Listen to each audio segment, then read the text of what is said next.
रायगडमध्ये शिवसेना शिंदे गटाला धक्का बसलाय। गोगावले समर्थक सुशांत जाबरे शेकडो कार्यकर्त्यांसह राष्ट्रवादीमध्ये प्रवेश केला आहे।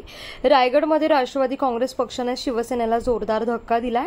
शिवसेनेचे दासगाव खाडीपट्टा जिल्हा परिषद मतदारसंघातील संभाव्य उमेदवार सुशांत जाबरे यांनी आपल्या असंख्य सहकाऱ्यांसोबत आज राष्ट्रवादीमध्ये प्रवेश केलाय।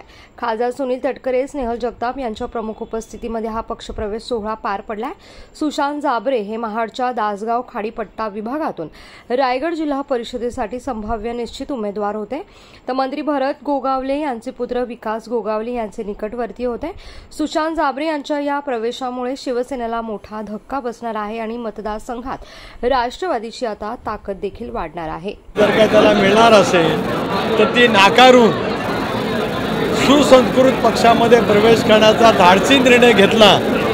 हे महाड पोलादपूरचं उद्याच्या भवितव्याच्या कालावधीमध्ये काय दिशेने राजकीय वाटचाल होणार आहे त्याची एक झलक आहे।